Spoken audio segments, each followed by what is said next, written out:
Olá, igreja. Igreja abençoada, bendita, igreja amada, igreja do Senhor, igreja que cresce, que se edifica no amor, igreja que se fortalece na verdade, na palavra da verdade.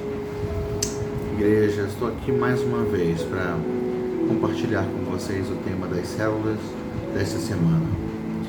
Essa semana a gente inicia um tema que foi abordado no retiro e que inicia não só a semana, mas inicia o mês, né? O tema em princípio, um tanto engraçado, né? Purê de batata, mas tem um sentido profundo, tem uma proposta muito desafiadora. Purê de batata fala de um processo de preparação das batatas que quando compradas elas são totalmente individuais, né? Totalmente únicas. Cada batata é uma batata muito particular, muito peculiar, né?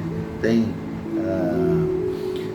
suas próprias características no que diz respeito a tamanho, formato, aparência, né? Você consegue distinguir batatas quando você vai comprar batatas, escolher batatas. Você tem batatas muito pequenas, batatas médias, batatas grandes, batatas enormes, batatas lavadas, batatas limpas, batatas para todos os gostos, né?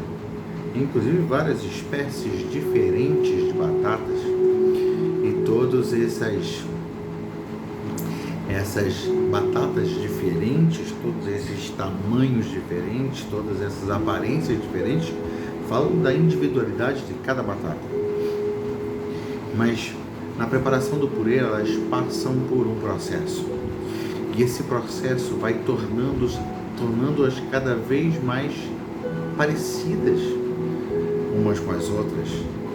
Não só parecidas, mas vai conectando cada vez mais umas com as outras, né?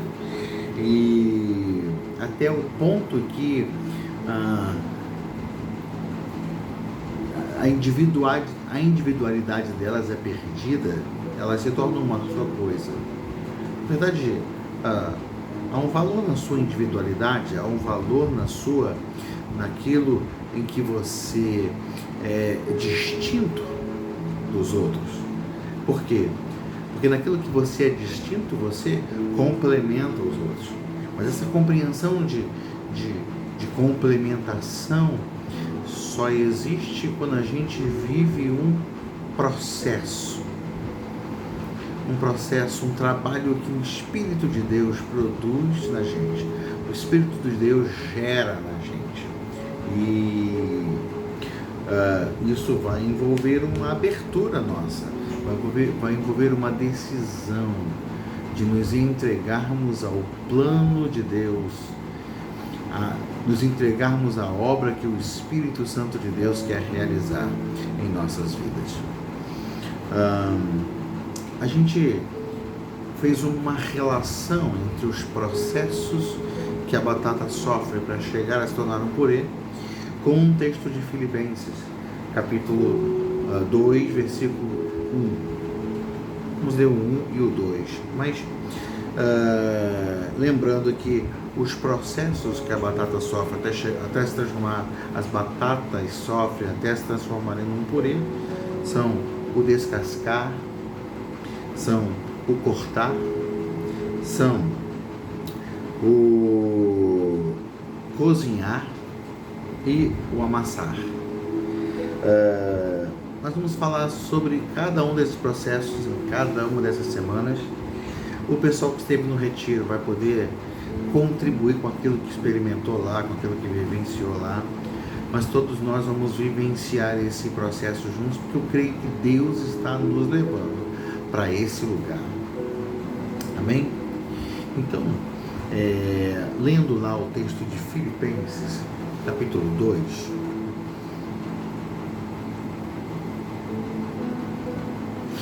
estou lendo lá nas alturas, hein? Diz assim: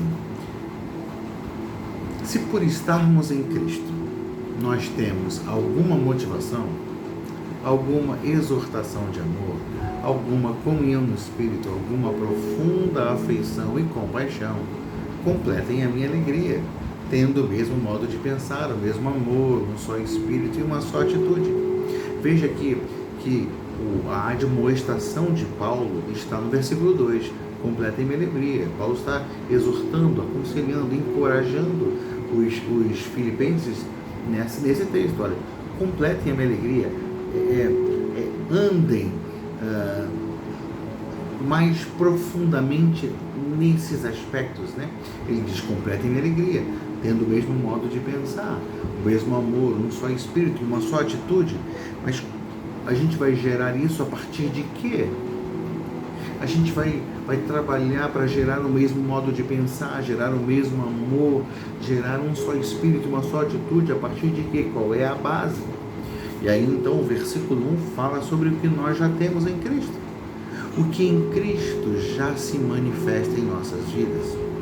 O que em Cristo já é produzido em nós. Por estarmos em Cristo já tem algumas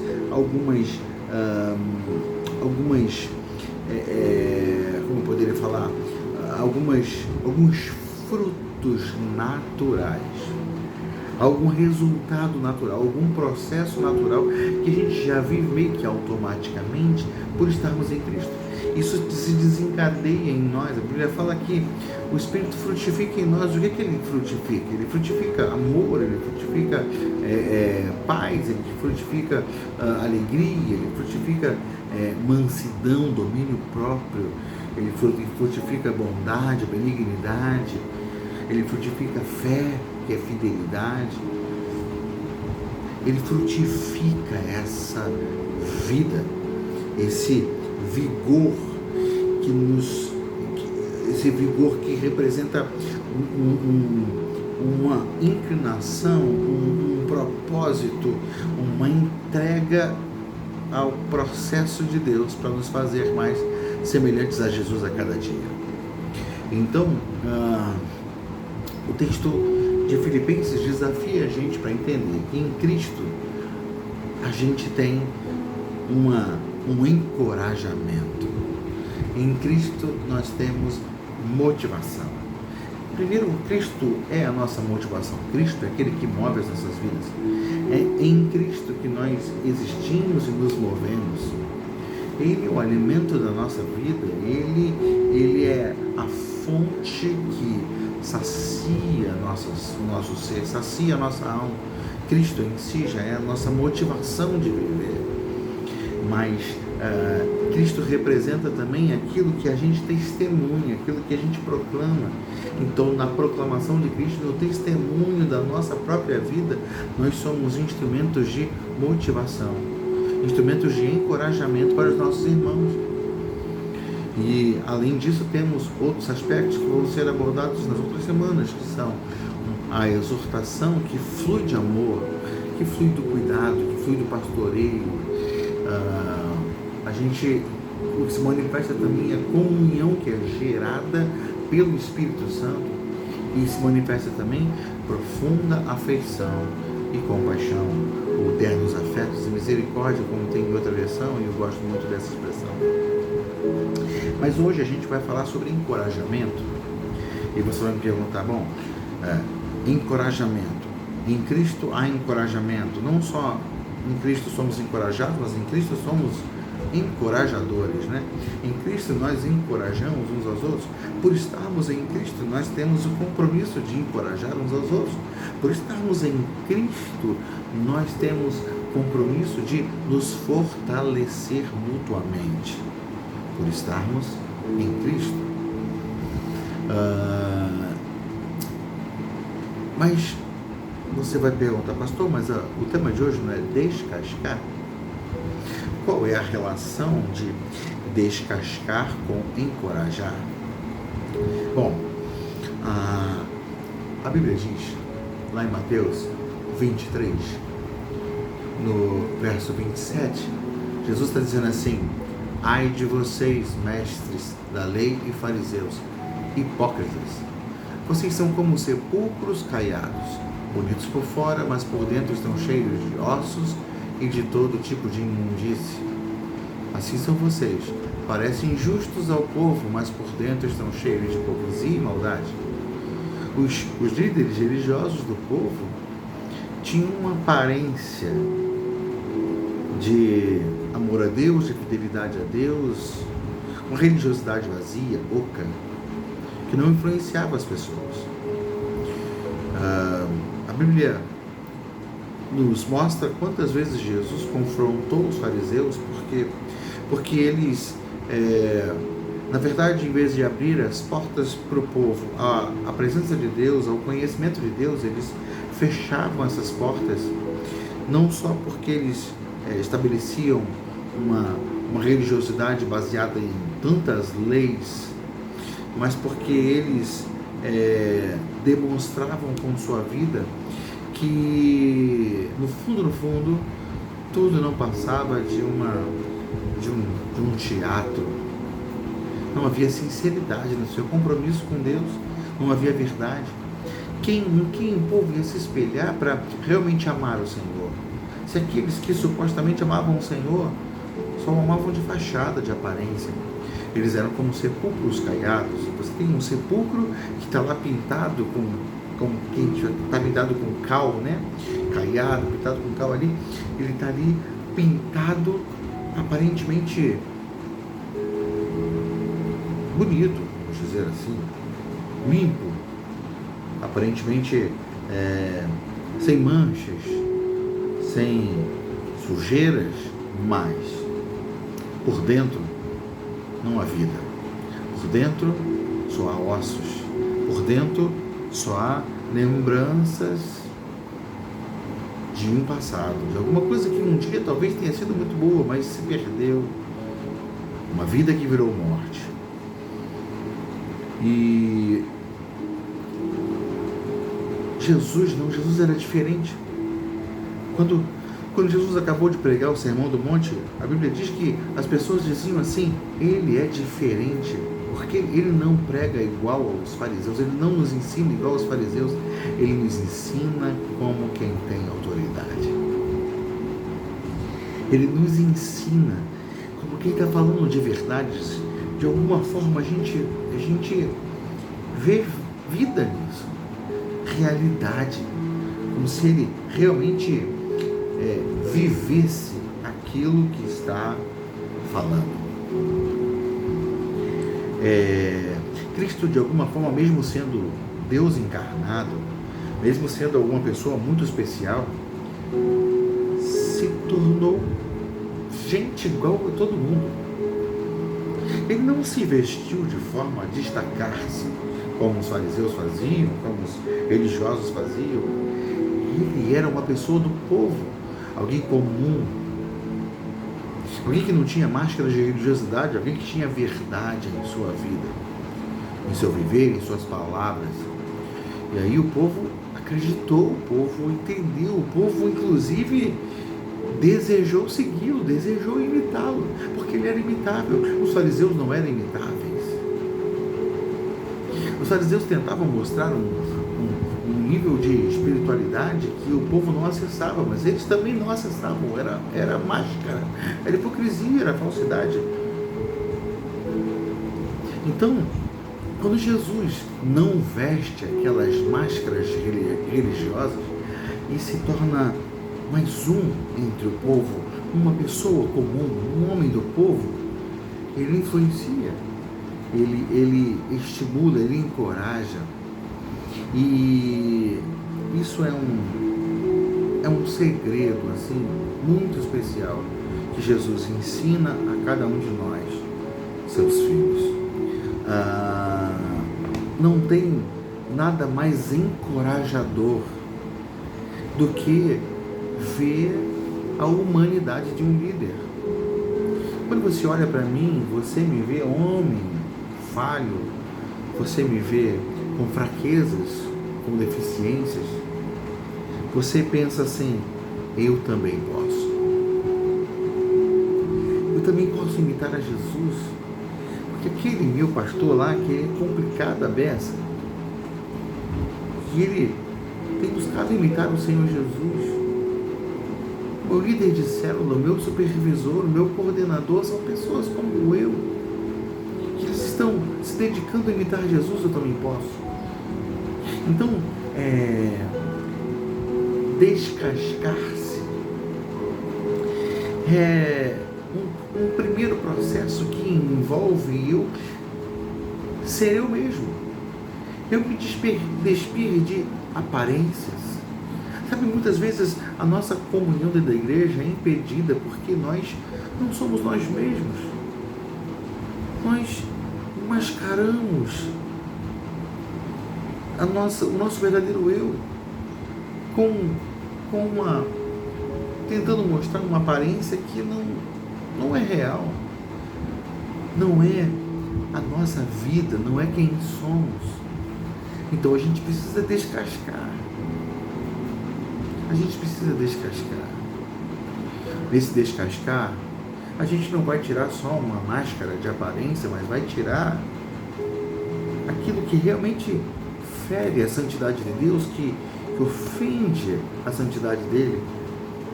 Quando a gente se dispõe a tirar a casca, a gente tira a aparência, não só para revelar todos os meus pecados, mas para que eu mostre como eu estou no processo, no caminho de conhecer mais a Deus e ser transformado por Ele. Sabe,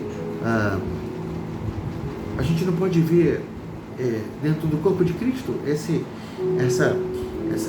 uma espécie de hierarquia em que alguns são mais santos, alguns têm um potencial especial para estarem puros e diante de Deus. Não. Todos nós somos membros do mesmo corpo. E a fragilidade de uma parte do corpo representa a fragilidade de toda a parte. Eu tenho lidado com algumas situações de enfermidade na minha família e eu vejo como a debilidade de um membro ou de um órgão acaba afetando todo um sistema, acaba afetando todo o corpo. O corpo fica debilitado, enfraquecido. Uma série de coisas vão parando de funcionar na normalidade. E o corpo vai sendo tomado de uma fraqueza, de uma impossibilidade. O corpo vai paralisando. Mas ele não tem não é uma infecção generalizada, não é uma deficiência generalizada, é um órgão. É uma parte do corpo que está deficiente e todo o corpo sofre. Todo o corpo sente o peso disso, todo o corpo vai paralisando diante disso. De forma a depender de uma intervenção externa, de um remédio, de uso de alguma coisa que possa fazer recuperar essa força. Dentro do corpo de Cristo acontece assim. Sabe, alguns membros que parecem mais especiais, mais fortalecidos, mais resistentes, podem sofrer por causa de um membro, por causa de uma parte que nem parece ser tão importante, talvez esteja oculta.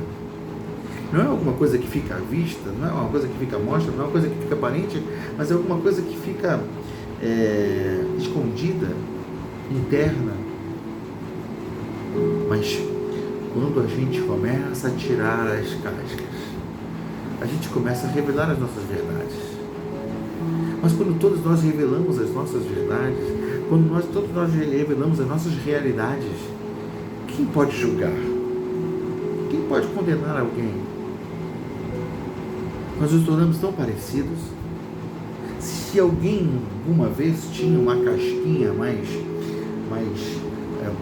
aparentemente perfeita, bonita, sem falhas, e o outro tinha uma casquinha mais suja, mais marcada, mais aparentemente defeituosa, depois que descasca, A gente fica tão mais parecido, fica com a mesma cor. Aqueles sinais de distinção começam a ser perdidos. A gente continua com formatos diferentes, né? Com a batata ali, mas a gente fica mais próximo. A gente não tem o que esconder. E isso nos conecta, isso nos une, isso nos fortalece e isso nos encoraja.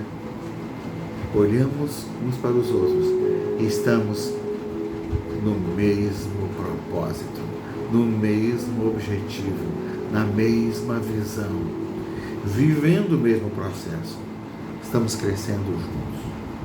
Então, nessa semana a gente vai falar sobre o desafio de descascarmos, o desafio de deixarmos Deus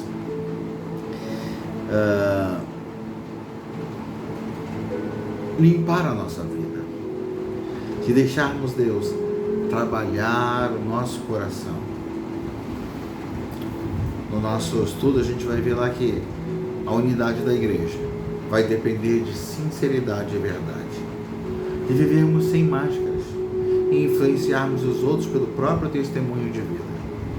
Vai depender de não mentirmos uns aos outros, de não julgarmos uns aos outros, pois todos somos igualmente pecadores.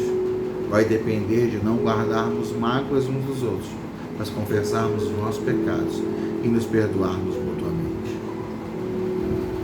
Amém? Deixe Deus te fazer passar por um processo de descascar. Não tenha medo de perder alguma coisa que é para ser jogada fora, porque Deus valoriza quem você é.